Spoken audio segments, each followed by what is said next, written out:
Don McLean is a living music legend.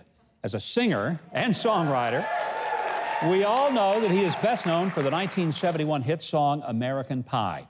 That rock and roll masterpiece is an American cultural touchstone. Don has been inducted into the Songwriter Hall of Fame with his music composition that have been covered, now get this, by Elvis Presley, Perry Como, and Madonna. Now, folks, if that doesn't cover the spectrum, I don't know what does.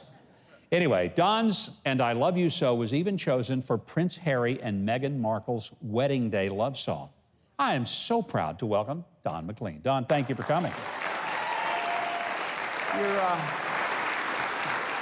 You're giving me an out-of-body experience. I can't believe you're talking about me, but... Well, no, it's such a thrill. Thank you. For me to have you here. What were the influences that got you first focused on music?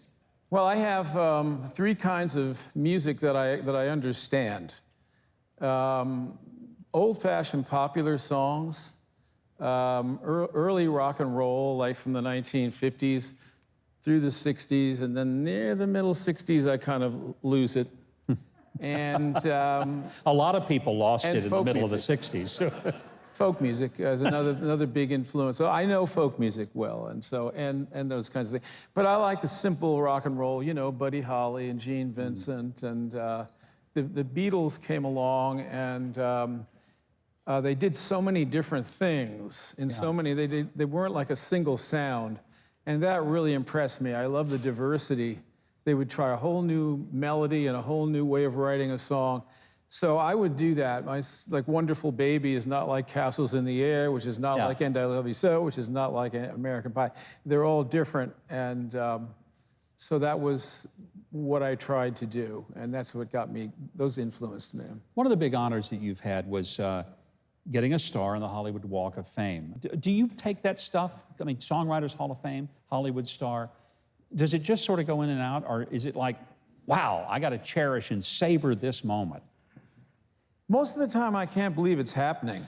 You know, they had me to the White House in 2000, and I sang American Pie at the foot of the Lincoln Memorial to about 600,000 people before the year 2000 happened. And, you know, that was a big moment. And then when the year 2000 came, they had the Washington Monument lit all the way up, and it said 2000 at the top. I want to talk about a song that we're going to ask you to sing here in a little bit. Sure. The song, Vincent, or as many people call it, Starry, Starry Night, but the song is about Vincent van Gogh. Yeah.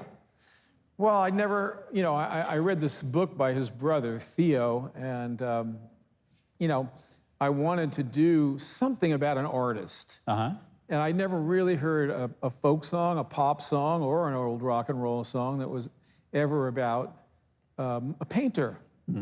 All I did was I just looked at the Starry Night painting, and the painting sort of told me what to do, because the painting has circularity, and a lot of times people who are a little bit crazy, which you can be very creative if you're just a little crazy. If you're too crazy, you know, you come apart, but there's a circularity, you know, like that, you know.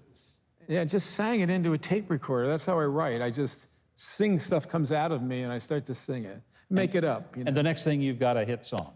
But the thing is, it's got to say back to you what you feel inside. Yeah.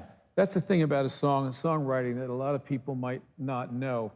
If you have a feeling, and there's all sorts of colors in us and feelings, if you want to capture that, and you're working on that song, you hear that thing back, it's got to give you that feeling every time. Yeah. That's a hard thing to do. I mean, that's how I work. Well, I want to tell you, we're going to have you sing for us, because we're not going to bring you all the way here and then not do that. And then I've got to get a promise out of you that you will come back and be with us to celebrate the 50th anniversary of American Pie. But we want to wait until 2021 so we can get it in that time. Well, so, I will do that, and thank you for inviting me. Well, and we'll talk about that song then, which I'm excited about. In a moment, Don McLean is going to perform, but first, Keith Bilbrey will tell you how you can get more of the music of Don McLean, and I know you will want to. Well, for all things Don McLean, including his October release of Still Playing Favorites, please visit donmclean.com.